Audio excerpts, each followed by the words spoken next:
Concert crowd screaming, Gaza! Kartel on stage, shirtless, commanding attention. Newspaper headline, Dance hall star convicted of murder. Mugshot fades into album cover, King of the Dance Hall. Billboard chart screenshots. Flash of Jamaican flag plus Gaza tattoo. He's been called a genius, a villain, a prophet, and a criminal. From dominating global dance hall charts to facing a life sentence behind bars, his voice sparked a movement. His lyrics ignited controversy. This isn't just the story of a dance hall artist. This is the story of Adidja Palmer, the man the world knows as Vybz Kartel, world boss, beat drop. And this is his rise, fall, and legacy. Great. Here's a Satu scripted version of segment 2. Early life. For the 1:03 mark in your YouTube video on Vybz Kartel. You can narrate this over video clips, photos, light background music, or animations. Before the tattoos, before the scandals, before the crown of world boss, he was just Adidja Azim Palmer.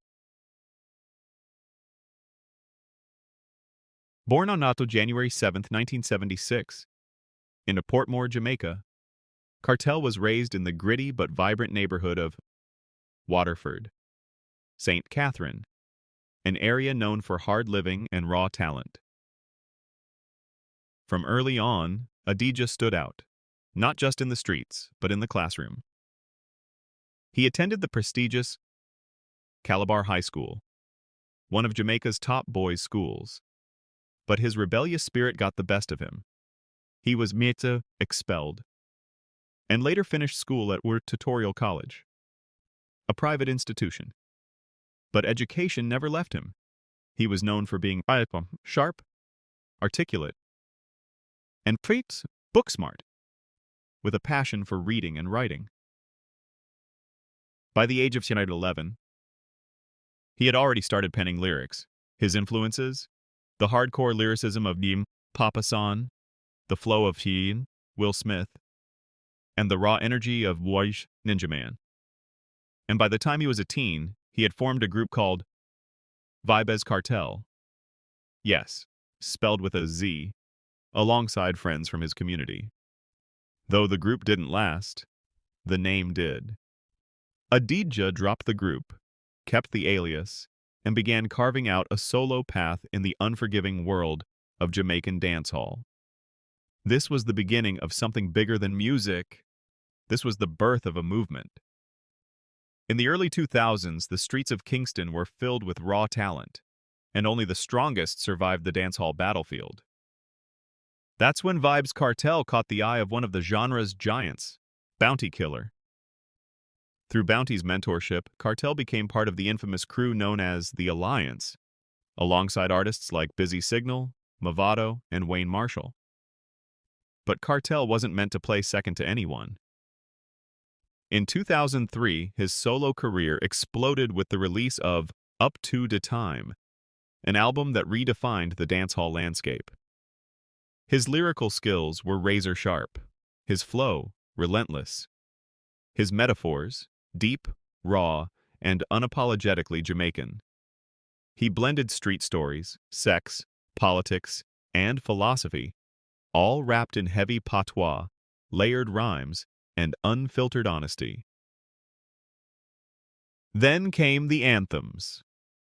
Romping Shop with Spice shook up the airwaves and stirred controversy for its explicit lyrics. Clark's sparked a fashion frenzy, tripling shoe sales across the island. Fever became a club anthem, while Summertime became a generational soundtrack. But it wasn't just the music that shocked the world. It was his image. Kartel bleached his skin, tatted his face, and embraced controversy head-on.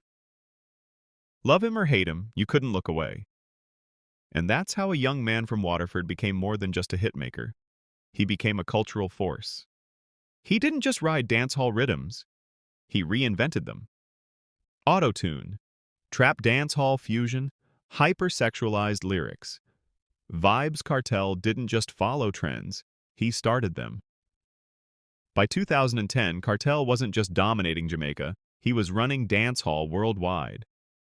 But power has a price.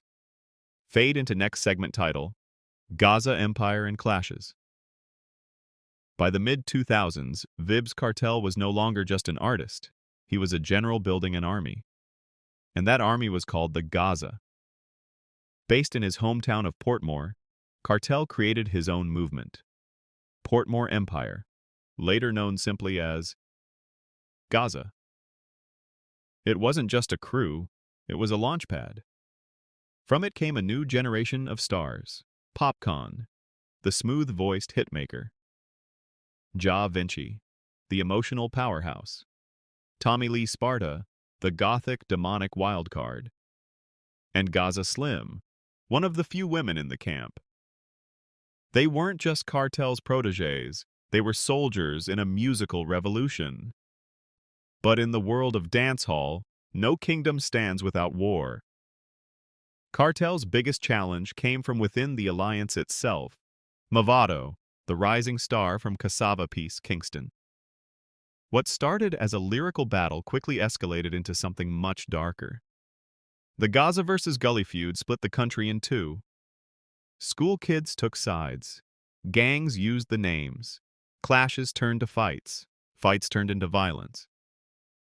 It wasn't just about music anymore. It became tribal. While Kartel denied encouraging violence, his influence on the streets was undeniable.